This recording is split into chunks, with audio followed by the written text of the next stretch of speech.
Well. Hello, everybody. Sorry, I'm about 5 minutes late, but good to be in here. Good to see everybody.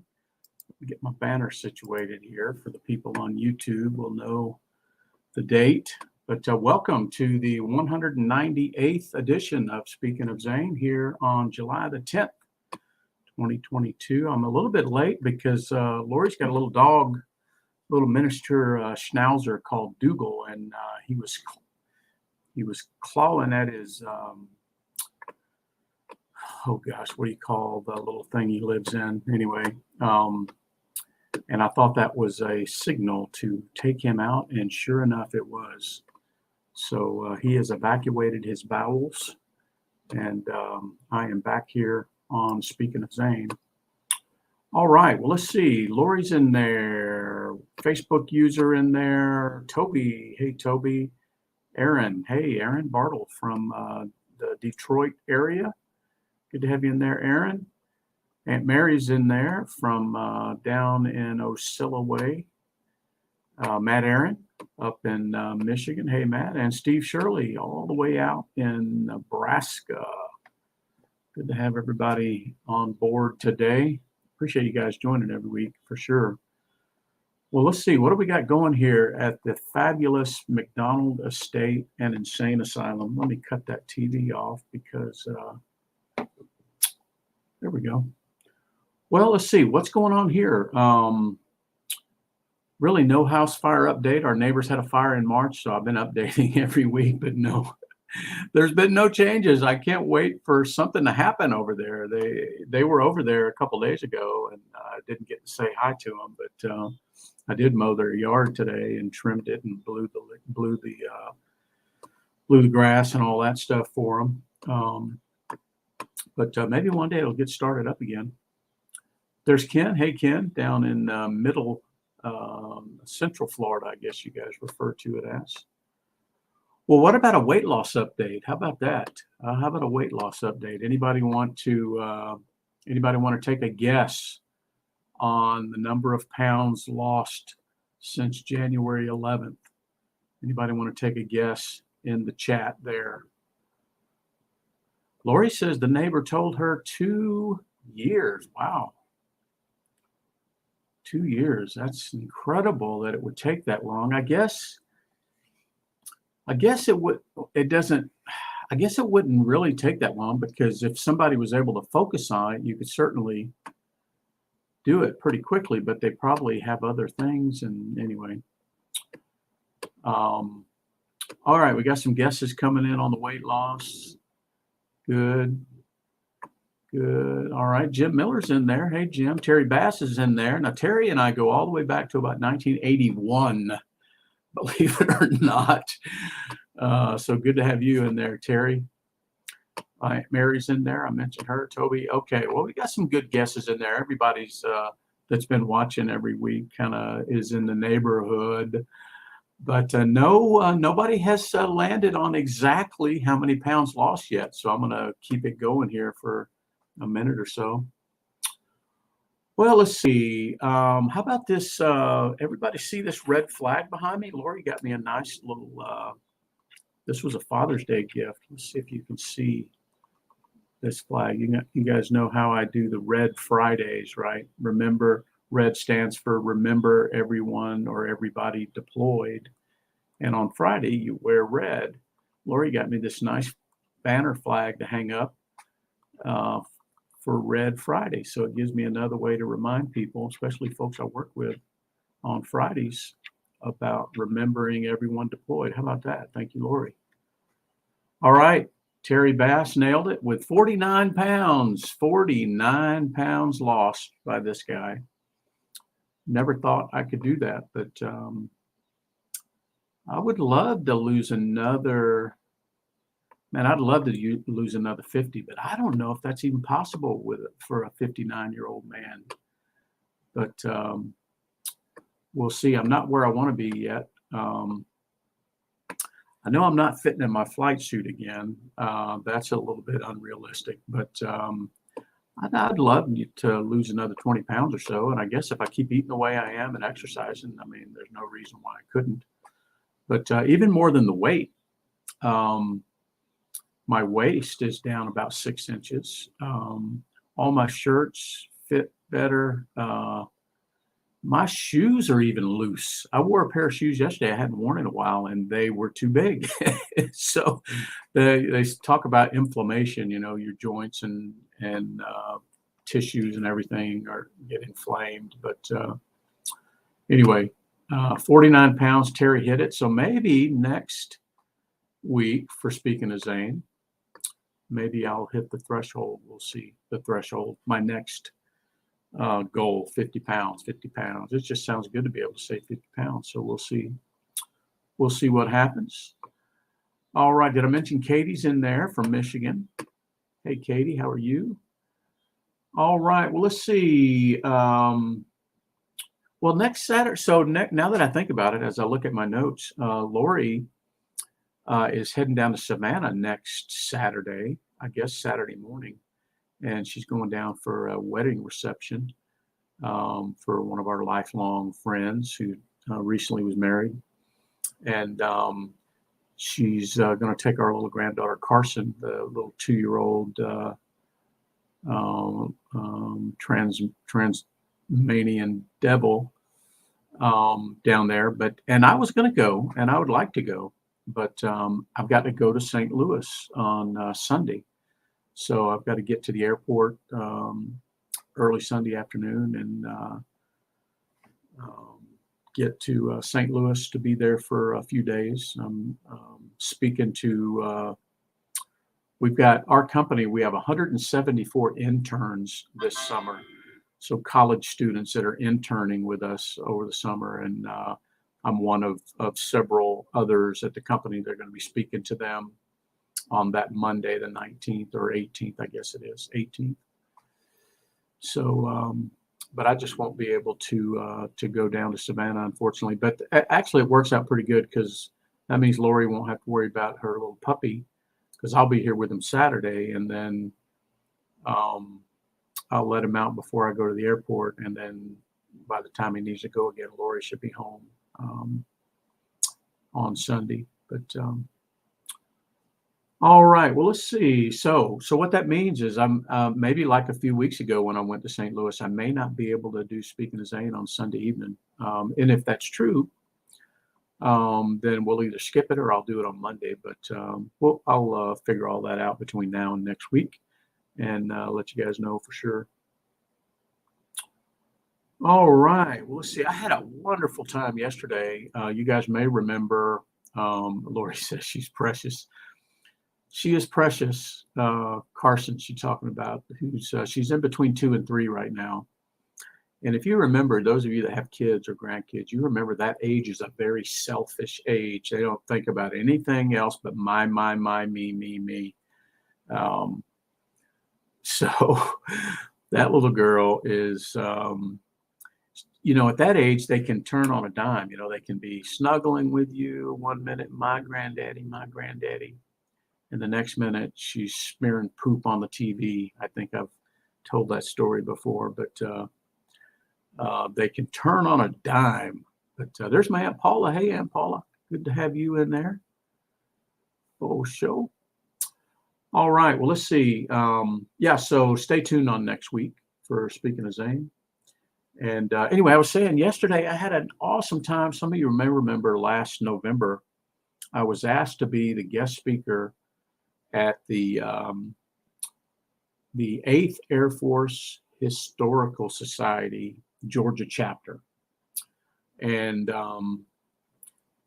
they have a great group of folks that show up there show up for lunch once a month. And they asked me last, Brent Braswell is the president of the group, and he's a helicopter pilot, a retired Army colonel, just a swell guy. And I got to meet him through the museum.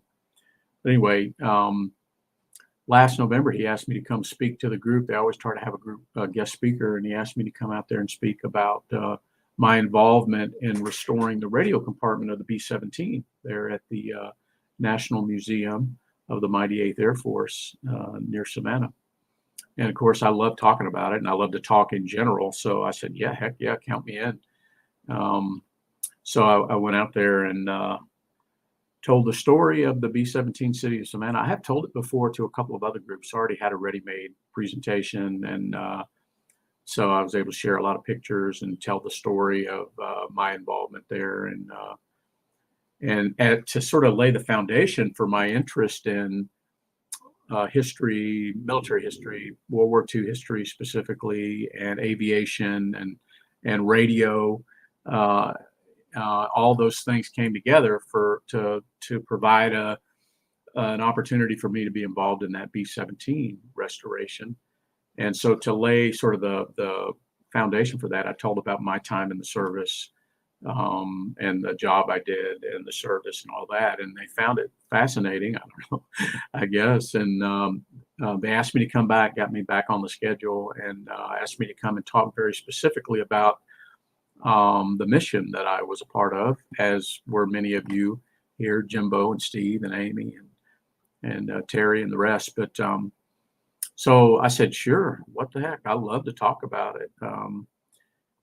So I probably I probably went a little longer than they expected. Probably an hour and a half. I spoke about the Worldwide Airborne Command Post and the Looking Glass, and told the story from inception all the way through to the turning the mission over to the Navy E6 platform, and then the restoration of 049 at the museum.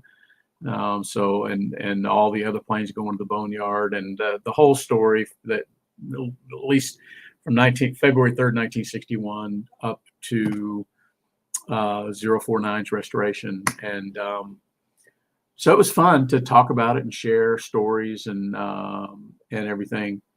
And only 90 minutes. I told them, I said, if you guys would let me, I'll be here.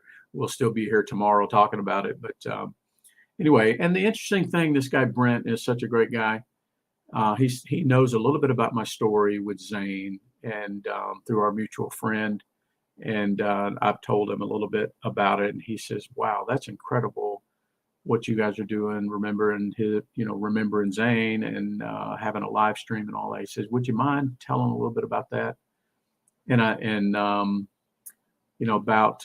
About your family and everything. So I did, and I had that at the end of it, I got the opportunity to talk about, my dad, and coincidentally, they had recently had the guy who runs the Georgia Military Veterans Hall of Fame, who I've met before. They recently had a presentation from him, and so I was able to tell them that, hey, my dad is in that Georgia Military Hall of Fame, and I got to tell them about Hannah and Jackson and Charlotte and Lori and my brother and my dad and Zane, of course, and I got to tell the story of Zane at the end and talk about it's kind of interesting because Brent talked about it at the opening of the meeting. He talks about it every time about the 8th Air Force Historical Society is to remember those men that we lost, and to make sure they're not forgotten. And he says, he said the phrase, a person dies twice, once when they take their last breath, and then again when their name's no longer spoken. So I told them when I started telling them about Zane and his story, that's kind of how we came up with the whole speaking of Zane naming was from that phrase. And anyway, it was great. It felt really good to talk about Zane and our family and everything. So I had a great time. And I'll probably try to make that meeting a regular thing. It takes me an hour to get there, right about an hour. It's over at the Peachtree DeKalb Airport, right next door, adjacent. So it takes a good roughly an hour for me to get there, but well worth it. I've enjoyed it both times I've gone out there. And, if you're the guest speaker, they pick up your lunch for you. So I had a nice salmon fillet and some broccoli. So right in my normal diet. So it worked out great. And then Brent gave me a nice 8th Air Force Museum t-shirt to add to my collection. And I got a pair of airplane socks. So about that. Anyway, it was just a good time. And I look forward to going back next month. So what does that mean for the hat of the week? For anybody new, I'm a ball cap guy, and I'm usually wearing a ball cap. And the cap I wear on Sunday nights usually has something to do with what's going on here, or something I've been involved in or been up to or going to be up to. And as you can see, that's the logo from the 8th Air Force. So that means that this week, this is the hat of the week because I spoke at the 8th Air Force Historical Society. How about that? Makes sense, doesn't it, Ken? Of course, Ken and Daryl are usually able to tell what's going on with the hat of the week, and Ken beat Daryl to it this week. There's Rhonda Medalla. Hey, Rhonda, down in the Georgia Low Country on the what do you guys call the Brunswick area? The Crystal Coast, Crystal Coast. I know there's some Gold Coast, Crystal Coast. I can't remember what you guys call that little section there, but I love it down there. St. Simon, Golden Isles. There you go. St. Simon, Sea Island, Jekyll Island. If you've never been down there, go visit. It's a hidden jewel. Don't move there because the people don't want any more people, but especially on Jekyll. I don't think you can move on Jekyll anymore. But anyway, just a beautiful place. If you're looking for a nice place to vacation, beautiful all down through there, Darien and Brunswick and all the way down Fernandina Beach. And then you're not too far from Florida. But good to have you in here, Rhonda. All right. Well, let's see what we got here in this week in military history. What do we got here? Well, on July 7th of 19-something, happy birthday, Jim Miller. Jimbo Miller had a birthday on the 7th. So happy birthday. Amy had one last week. Jim had one this last week, as did our friend Dan Stussy. Everybody knows Dan. Dan was a PAX troop, worked in the shop. So happy birthday, Dan, July the 9th. And let's see, working backwards, I guess. How about this? Lori posted this, I think, on July the 7th, 1994. Can anybody guess what movie was released on July 7th, 1994? We'll cue the Jeopardy music. I need to get some Jeopardy music, I guess, that I can play. But anybody but Lori, take a guess on what movie was released. I couldn't believe it was this long ago. July the 7th, 1994. Matt Aaron got it. Forrest Gump. Yeah. And Yeah, there was a nice article Lori posted there about Gary Sinise, Lieutenant Dan, who is one of the most dedicated, committed veterans advocates I can think of. I admire him so much. Lori and I got to see him after a Braves game a couple years ago. But what great work he does, no doubt. Let's see, what else do we have here? Got a few items here. Let's go to July 5th, I put the wrong date there. I think it's 1950. Hang on a second. I can look it up here. We had a related post, I believe, last week. All right, 1954. So July 5th, 1954 was the maiden flight of the B-52 bomber. The maiden flight. Now, last week or the week before, the B-52 was in there, but it was, I think, the first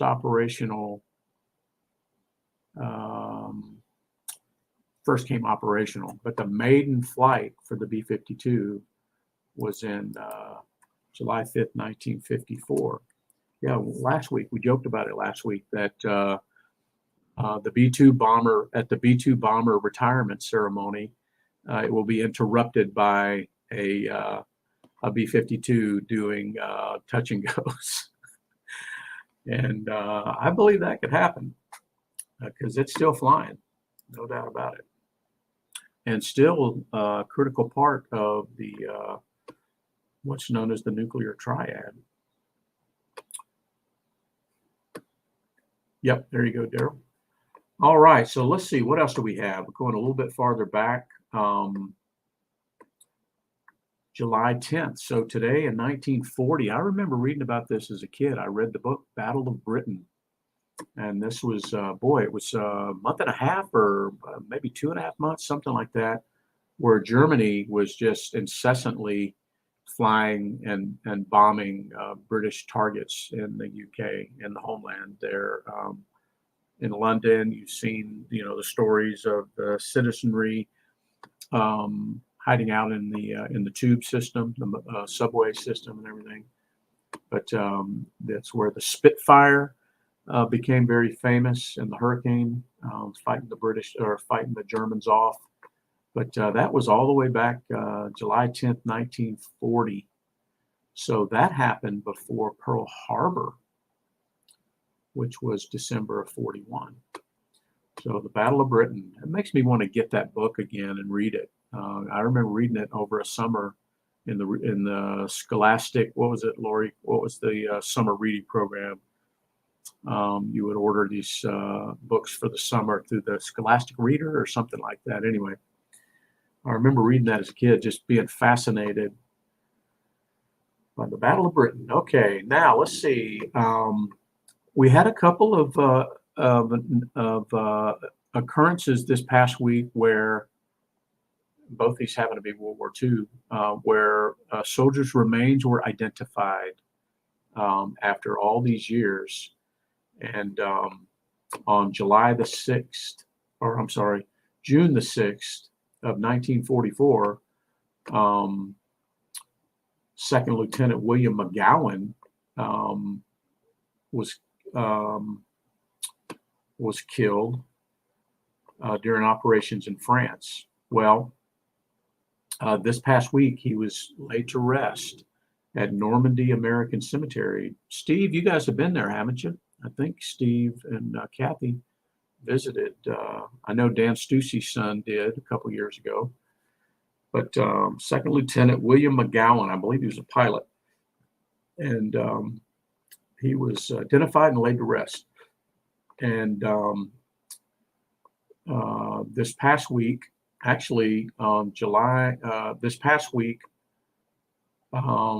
a B-17 crew member, speaking of B-17s, Tech Sergeant William Teef, his remains were identified this past week, I believe it was. He actually was killed as a POW. It was shot down. He was captured. became a POW and died in the prison camp on July 10th, 1944. But his remains have been identified and recovered. So I'm glad we keep doing that. We've been hearing a lot of those stories for sure. All right, that's it for this week in military history. Some really good items there. All right, what about our Veteran Cemetery Challenge? Let's see, I was out there last week, but I did the last weekend. I didn't get out there this week. But I know Daryl visited Jefferson Barracks. So I think we just had one visit this week. I didn't see an account from Jim, but I think Daryl made a visit. And then for the Thank a Vet Challenge, we did have some thank yous this week. Let's see, Daryl, when he went to pick some flowers up for Wanda, ran into an Army vet. I think he said he was 101st Airborne. So good on you, Daryl. And I had the opportunity yesterday, a lot of veterans, of course, at the Historical Society lunch meeting. And can't remember all the branches, but my buddy Jeff, who works at Comcast, he's a Navy vet. And then, of course, I mentioned Brent is Army. And then there was a couple of, there was a B-52 crew chief, so Air Force guy, and then another guy was another Air Force guy, I forget what he did, and then a couple of more Army guys. So got 6 out of that. So 7 total, I think, that's right. So we're at 1,556 thank yous since we started doing this. A couple years ago, because we've been doing Speaking of Zane now for almost 4 years, because the very first one was on August the 5th of 2018. So we're getting close to our 4th anniversary. How about that? August the 5th, 2018 was the very first time I went on the air to talk about Zane. And it felt so good that I've done it pretty much every week since, except for a couple. So we're coming up on a milestone there. Let's see what else we got here. Lori has a story that she's not feeling that great tonight and decided to wait. But Lori has a story she's going to tell about a state trooper. So remember, Lori does these cards, these I back the blue cards. And she hands them out whenever she comes across a law enforcement officer. I think Aunt Paula has some of those, and Jim has some of those now. But she has a story about that that she's going to tell. I'll add her as a guest, and you'll be able to see her. But we'll have to wait. So how's that for a teaser? So you'll have to come back next week and see if Lori will tell her story there. All right. So let's see. What about organizations? Let's see, what can we say about organizations? Well, we have the Running to Honor 5K coming up here on July the 30th. By the way, I shared this on the Speaking of Zane Facebook group. Aaron did a really nice television interview up there in Michigan, where he talked about a little bit about himself, but he's very, Aaron is he's very selfless guy. He doesn't want to talk about himself. He wants to talk about the veterans, and but she did ask him very specifically about his service, and but Aaron's very humble, and he talked about the Running to Honor and what he does with the Wyandotte VFW up there, and how people can get involved in the run every year and things like that. But so good job there, Aaron. That was a great interview. If you guys haven't seen it, you can go look at the Speaking of Zane Facebook group and see it's on YouTube. So good stuff. Yeah, I'm looking forward to the virtual 5K on July the 30th. So we'll report on that the next day, which would be Sunday after. There's Lisa Smith. That's the mother of my daughter-in-law, who's the wife of our son, Jackson. That's Caitlin's mom, Lisa. Hey, Lisa. Down in, I forget where you guys are exactly. I know they're down in the, Navarre, Pensacola area. I don't remember exactly which little town they're in, but good to see you in there. We were talking about your little granddaughter, Carson, at the start of the of Speaking of Zane tonight. But yeah, Carson, I was talking about how Carson, that age between 2 and 3, they're very, very self-centered. My, me. But she is absolutely adorable. Yeah, Lori said in the chat there, she stayed the night with us. When was it, Lori? Friday night? I guess, yeah, Friday night. Lori had her and she stayed the night with us, and she has her own bedroom up here and with a crib and everything. And so usually when she gets ready to go to bed about 7 o'clock, she'll come up here and get me and say, come on, granddaddy. And I'll hoist her up in the bed.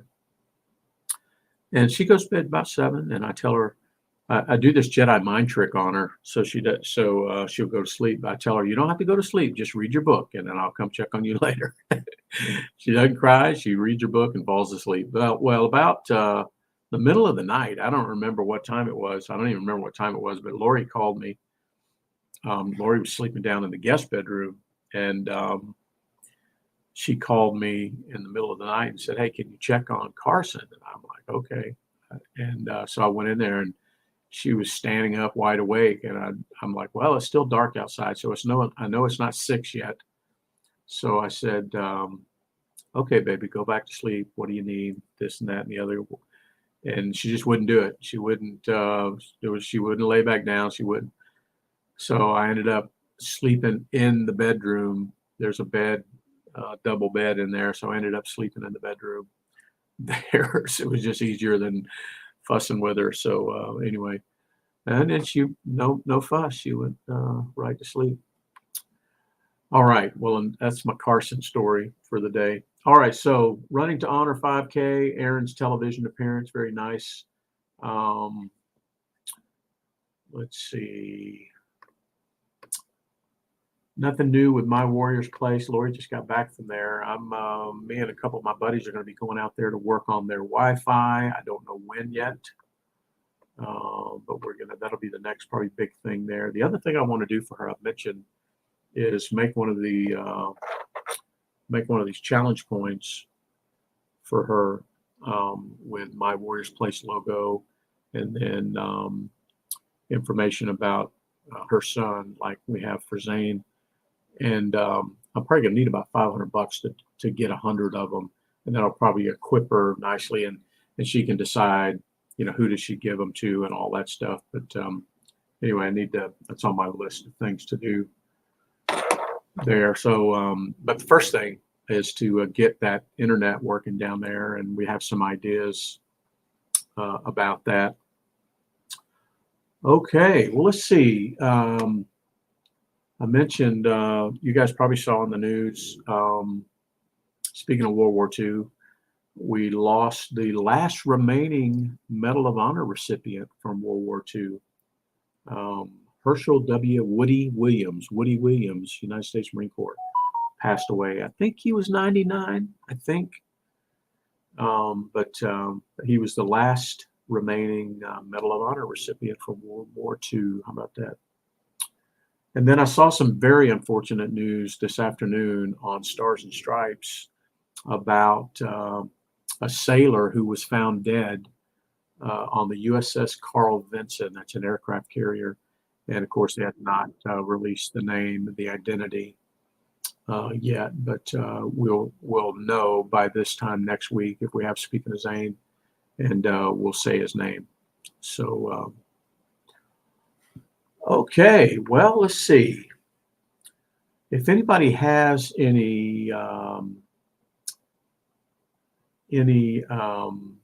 cemetery visits, veteran thank yous, any This Week in Military History items, or anything about our network of organizations to share, put that in the chat now before we wrap things up.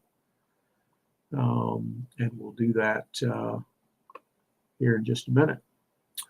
Oh, I did have the opportunity. Sometimes we have these at these meetings at work. We do some icebreaker kind of things, and one of them was, "What's your favorite quote?"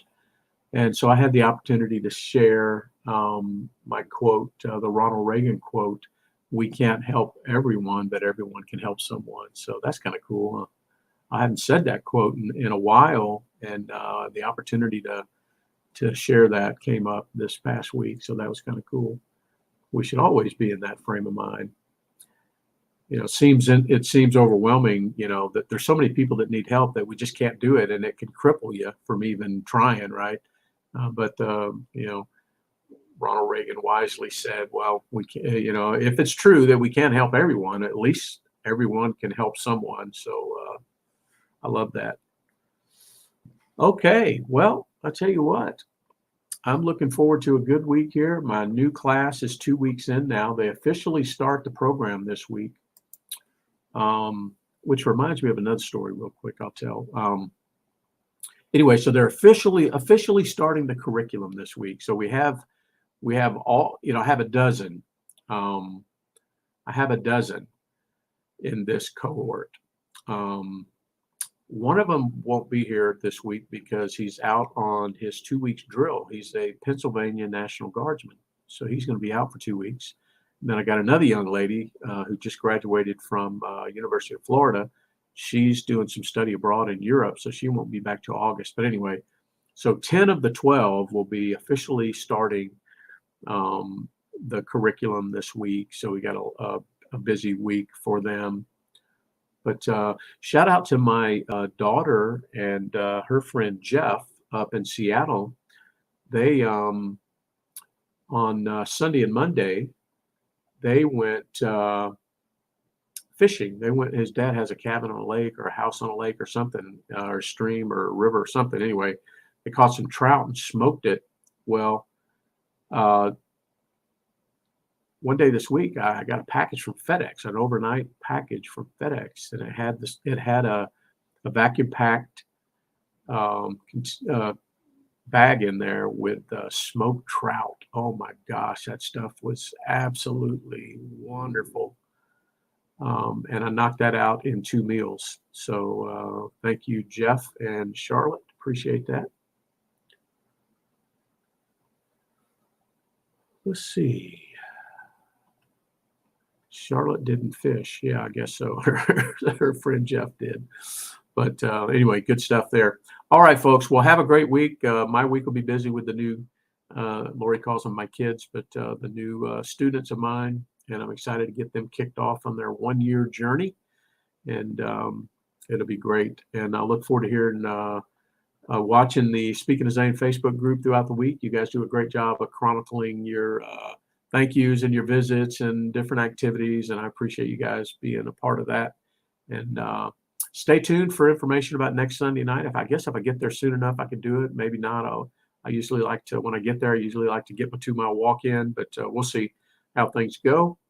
And, but everybody anyway, have a great week. And we'll look forward to seeing you on the next Speaking of Zane. Take care, everybody.